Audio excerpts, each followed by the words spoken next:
A liberdade religiosa é o poder de escolha de crenças sem qualquer tipo de preconceito.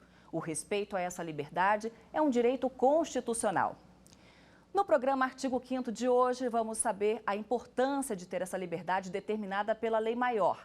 Vamos saber o que é um crime de injúria qualificada pelo preconceito religioso e o crime de intolerância religiosa. Mas antes de começarmos o programa, vamos ver o que diz a nossa Constituição. A Constituição diz que é inviolável a liberdade de consciência e crença, sendo assegurado o livre exercício dos cultos religiosos e garantida na forma da lei a proteção aos locais de culto e suas liturgias. É assegurada, nos termos da lei, a prestação de assistência religiosa nas entidades civis, militares e de internação coletiva, e que ninguém será privado de direitos por motivo de crença religiosa, convicção filosófica ou política. E é sobre liberdade religiosa que eu converso agora por Skype com o Jaime Mitropoulos, procurador da República no Rio de Janeiro, e com Rosiane Rodrigues, doutora em antropologia da Universidade Federal Fluminense. Muito obrigada pela participação de vocês aqui no programa Artigo 5º. Eu que agradeço o convite, Jaqueline, e olá a todos e todas, e isso é um tema muito importante, viu? Eu que agradeço. Muito obrigado a todos e a todas pelo convite. Muito obrigada de novo pela participação. Vamos começar com o Dr. Jaime para explicar. A gente já assistiu à explicação do que a Constituição determina, mas quando falamos em liberdade religiosa, o que deve ser respeitado, doutor? Acima de qualquer coisa, a gente precisa entender que a liberdade religiosa é um conceito bem amplo. Nela se compreende a liberdade tanto de expressão quanto a liberdade de culto e de liturgia. Em resumo, é bem isso. Só complementando, que atitudes, no caso, são consideradas intolerantes em relação a crenças e é o que está previsto no artigo 5º? É preciso, em primeiro lugar, dizer que é um termo bastante amplo, previsto em alguns diplomas internacionais, como a Declaração de Durban, a terceira Conferência Mundial contra o Racismo e Intolerâncias Correlatas, realizada em 2001 na África do Sul. Porém, a intolerância religiosa ela pode ir desde a injúria praticada contra alguém por motivos religiosos até o crime de racismo religioso, crime que de início não estava previsto, né, na 7.716. Ele só veio a ser tipificado posteriormente, a partir daquele episódio muito conhecido que foi o chute na Santa, chute na padroeira do Brasil, em 1995. A partir de então, também temos, além da injúria por motivos religiosos, prevista no artigo 140 do Código Penal, temos também a figura do racismo religioso, prevista no artigo 20 da Lei 7.716 de 1989. Doutora Rosiane, o país é um país laico, né? Mas vamos explicar o que significa ser um país laico.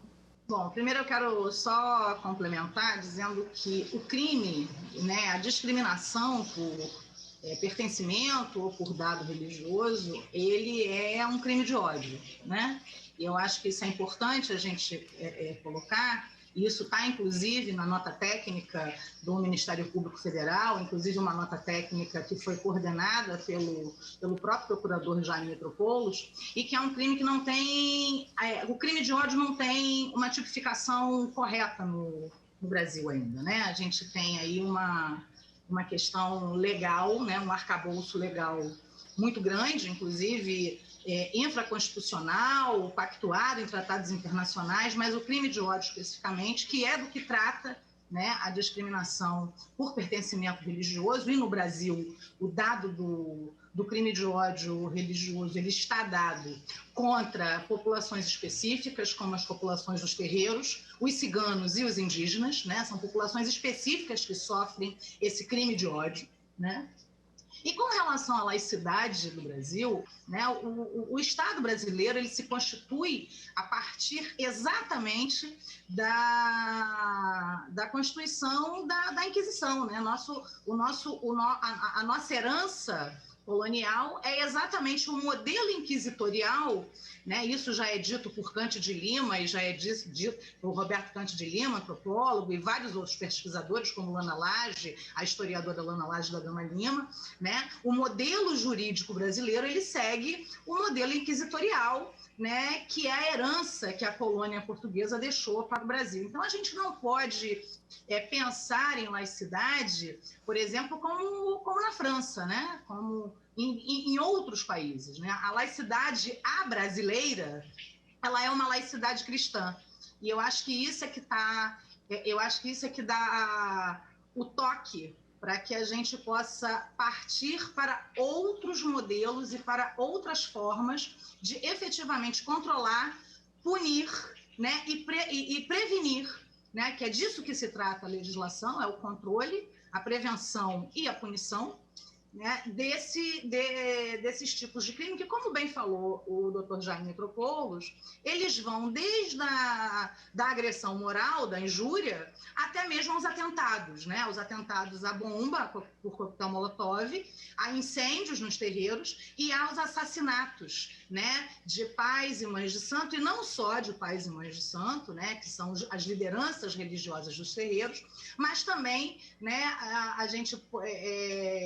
num levantamento bastante superficial da imprensa, se vocês fizerem isso, vocês vão ver que ciganos, né, lideranças ciganas e indígenas morrem todos os dias nesse país por vários motivos, mas efetivamente pelo ódio religioso e pelo ódio ao diferente.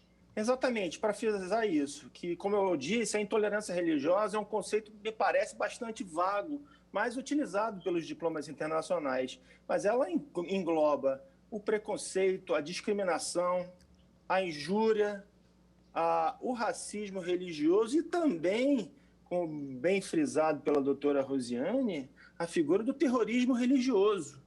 Tá? Porque o que temos visto no Brasil não é somente o preconceito, a demonstração de uma discriminação odiosa, mas em alguns recantos do Brasil, na Baixada Fluminense, por exemplo, o que nós temos visto são atos de verdadeiro terrorismo religioso, que podem sim ser caracterizados dessa forma, porque, em primeiro lugar, são crimes de ódio, são crimes contra a humanidade. E a respeito da laicidade do Estado, é importante que todos nós reconheçamos o princípio da laicidade como um instrumento através do qual o Estado, em seu dever de não discriminar quem quer que seja, ele garante o pleno exercício da liberdade religiosa para todos e todas e todos os segmentos religiosos em igualdade de condições. Doutora Rosiane, culturalmente, eu queria dizer o seguinte, existe uma lei que pune,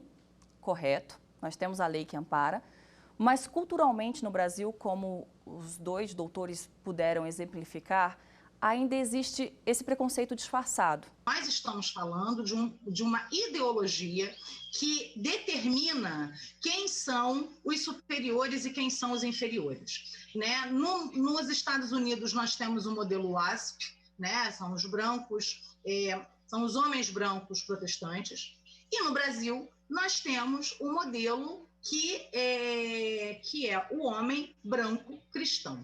Esse modelo é um modelo de hierarquização social.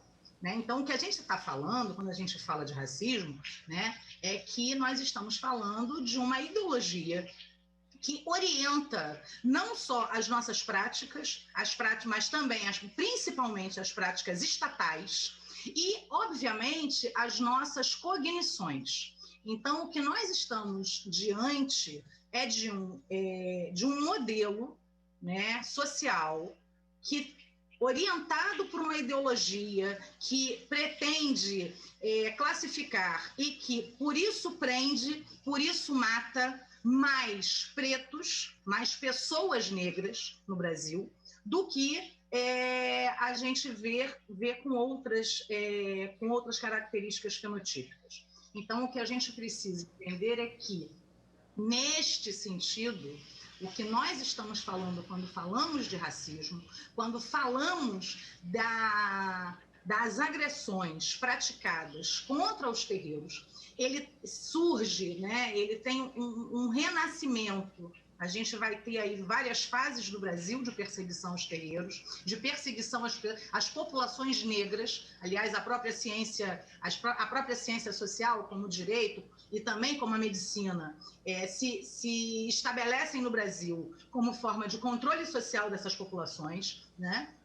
E o que a gente vai ter aí é um momento, a partir da década de 1980, com o surgimento de um pentecostalismo à brasileira. O que nós estamos falando de pentecostalismo no Brasil não é a mesma coisa do pentecostalismo americano, francês ou inglês.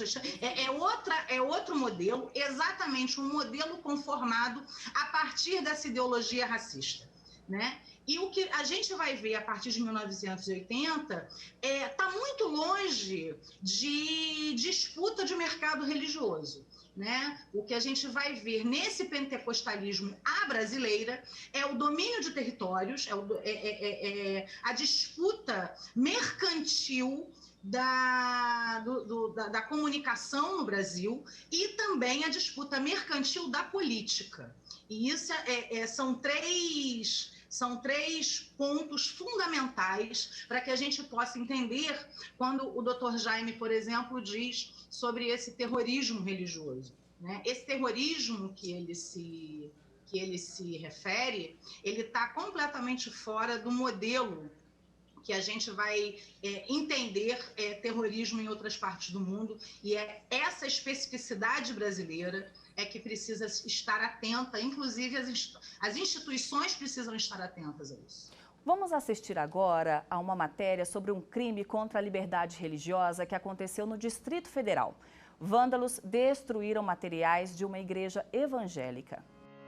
O caso foi em uma igreja evangélica em Santa Maria, cidade a 30 quilômetros do centro de Brasília, e está sendo investigado pela Polícia do Distrito Federal.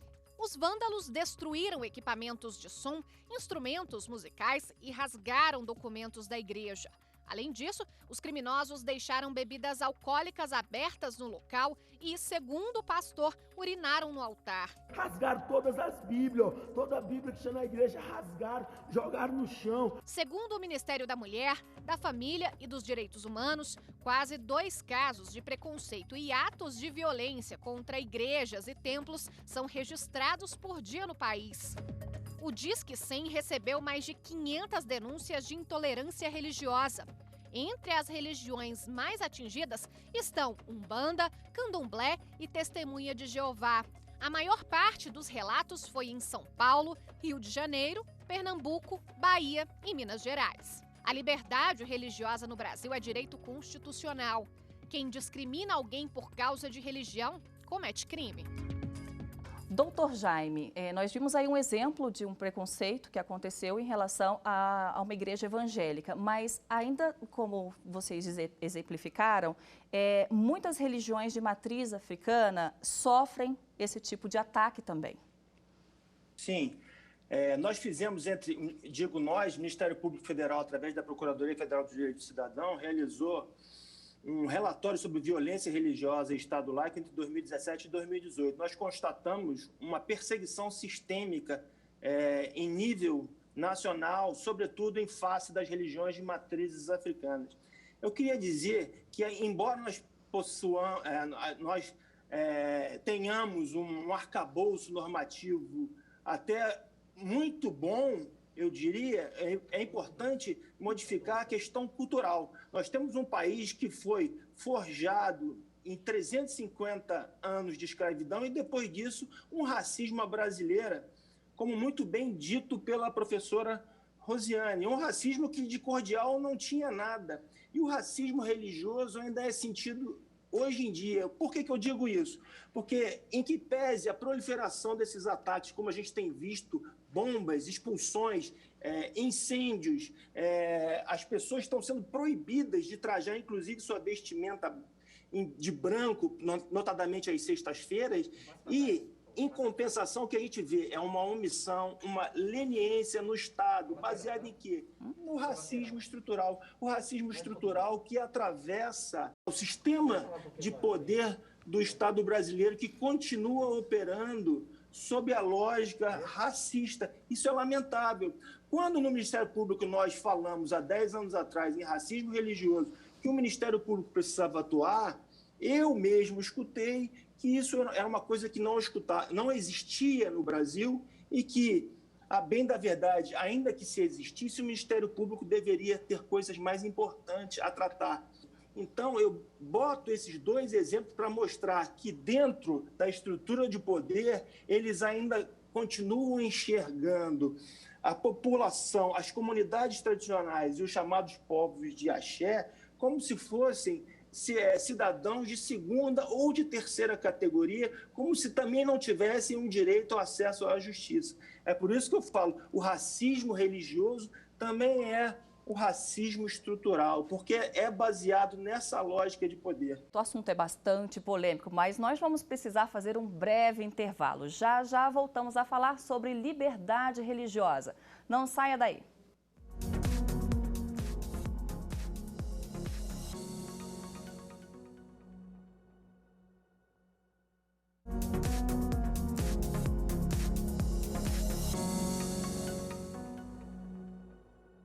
O programa Artigo 5º está de volta. Hoje estamos falando sobre liberdade religiosa. O que caracteriza crime de intolerância? O que a nossa Constituição prevê para que todo cidadão tenha suas escolhas respeitadas. Eu continuo conversando por Skype com o Dr. Jaime Mitropoulos, procurador da República no Rio de Janeiro, e com Rosiane Rodrigues, doutora em Antropologia da Universidade Federal Fluminense. Bem, nós vamos voltar nesse bloco chamando uma pergunta de telespectador. Vamos ouvir. O fato de fazer uma brincadeira ou zombar de uma pessoa por causa de suas vestimentas ou aparência, por causa de sua religião, também se caracteriza como crime? Doutor Jaime, também é um crime? Remete muito ao que hoje se tem falado como racismo recreativo. Eu afirmo com toda certeza, a conduta feita sob disfarce da piada, do achincalho, também tem a potencialidade lesiva de atingir a honra e a dignidade da pessoa. Mas é lógico, à luz do contexto, da forma e do conteúdo, que a gente vai poder verificar se isso caracteriza uma injúria racial, se isso, porventura, pode constituir até o crime de racismo religioso. Mas eu não tenho a menor dúvida em afirmar, sob as vestes da brincadeira ou do deboche, sim, isso é bem possível que atinja a honra e a dignidade do ser humano. Então, portanto, pode sim vir a ser caracterizado como crime. A nossa produção recebeu mais uma pergunta sobre esse assunto. Vamos assistir. Onde posso denunciar um crime contra a liberdade religiosa? Onde denunciar, doutora? Em tese, né, em qualquer delegacia, ao Ministério Público, né, em tese, porque a realidade, né, das pesquisas, e eu faço pesquisa, né, eu sou membro de um grupo de pesquisas aqui na Universidade Federal Fluminense, que estuda o fenômeno da discriminação por pertencimento religioso, o fenômeno da discriminação e da violência, desde 2008. E, na prática, em lugar nenhum, porque as delegacias costumam não receber esses crimes, né? Inclusive as delegacias especializadas, né? Aqui no Rio de Janeiro, São Paulo, Brasília, se eu não me engano, em um único estado do Nordeste, existem delegacias especializadas em receber essas denúncias. No entanto, ou elas têm muito pouca equipe para isso, né? Ou esbarra-se no que nós já sabemos, né? As vítimas não procuram, porque não acreditam no aparato estatal para a administração desses conflitos. Então, a gente vai ter aí o Disque 100, a gente vai ter vários instrumentos, né, várias ferramentas estatais para que esses crimes sejam denunciados. No entanto, as vítimas, e aí falando especificamente das vítimas dos povos tradicionais de matriz africana, essas vítimas não acreditam que o aparato estatal, seja ele da justiça ou seja ele das coordenadorias de igualdade racial ou de garantia de direitos dos cidadãos, possam administrar esses conflitos e, mais ainda, né, garantir direitos. Então, existe aí uma questão que é, né, do nosso desejo, né, de que exista, e realmente existem, né, porque qualquer crime ele pode ser denunciado para uma delegacia. Existe aí um aparato estatal feito para não dar respostas. E isso é uma coisa que a gente já percebeu desde muito tempo, as nossas pesquisas etnográficas já revelaram isso, que nos casos, por exemplo, de violência que envolve domínio armado e terreiros, né, e povo tradicional de matriz africana, efetivamente não existe onde denunciar, porque ninguém vai denunciar o traficante, ninguém vai chegar numa delegacia para denunciar o chefe da milícia local, nem o chefe do tráfico local, porque o Ministério Público e as polícias absolutamente dão conta desse processo. Eu gostaria, doutor Jaime, que o senhor falasse do que a Justiça tem feito na abertura de canais para que esse tipo de denúncia não fique só, né, no papel, ou que as pessoas se intimidem em procurar a Justiça. Para te responder, Jaqueline, eu começo pedindo licença para a doutora Rosiane, resumindo o que ela disse. Nós verificamos aí a dificuldade imensa do Estado. Aí eu incluo polícia, Ministério Público e Poder Judiciário de identificar esses crimes praticados por motivos religiosos, o racismo, a injúria religiosa. Eles não identificam, eles não classificam adequadamente, eles se recusam a enxergar esse fenômeno social. Isso resulta na subnotificação, que também foi o que a doutora Rosiane mencionou, e acaba com a revitimização dessas pessoas. Em primeiro lugar, é preciso que o judiciário se conscientize, o judiciário e todas as outras instâncias de poder, que esse fenômeno social existe sim no Brasil. Aos poucos, assim como o tratamento do racismo vem ganhando fôlego, a figura do racismo religioso, da intolerância religiosa, ela vai deixando de sair da penumbra, depois de muito custo, depois de muitas reclamações. A DECRAD, por exemplo, no Rio de Janeiro, saiu do papel. Depois de quantos anos? Depois de quantos anos vamos ter uma condenação por racismo religioso no Brasil ou por injúria religiosa, em que pese a disseminação desses crimes em nível nacional? Essas pesquisas que a doutora Rosiane mencionou revelam inexistem condenações pelos crimes odiosos praticados, perpetrados em face das comunidades tradicionais e dos povos de axé. Bem, a nossa produção recebeu uma pergunta sobre esse assunto. Vamos assistir. Minha família segue uma religião e desde criança eu também fui obrigada a seguir. Mas se hoje eu quiser seguir outra religião, a partir de que idade a lei me garante o direito de escolha? Doutora Rosiane, a partir de que idade se pode ter esse direito de escolha? Olha, pelo que eu conheço do ECA, né, do Estatuto da Criança e Adolescente, é dever dos pais, é direito dos pais a orientação religiosa. Mas o dado religioso ele não pode ser determinado por uma questão do direito, da justiça. Ele não pode ser determinado por uma questão externa. Ele é uma questão de foro íntimo, que tem a ver com a constituição das famílias, né? Imagino que uma família equilibrada, que uma família tranquila, lide bem com as escolhas dos seus filhos. Doutor Jaime, a gente pode afirmar que o Brasil está avançando em relação à garantia desses direitos? Por exemplo, a liberdade que os estudantes têm de escola pública de não frequentar aulas em dias em que sua religião não permite a realização de atividades? Em primeiro lugar, é preciso frisar que vige no Brasil o princípio da laicidade, prevista no artigo 19 da nossa Constituição, e através da qual diz que o Estado brasileiro não pode privilegiar ou endossar qualquer segmento religioso. Nós viemos fazendo um trabalho, inclusive no âmbito do CNMP, para difundir de que esse ensino religioso ele deveria priorizar o ensino da cultura, das tradições de diversas confissões religiosas, que o ensino religioso deveria ser abordado de forma transversal, porém jamais confessional. Então, eu acho que o ensino religioso, sobretudo na fase da infância, da adolescência, em se permitindo esse estudo confessional, abre brecha para o doutrinamento religioso, para o proselitismo religioso.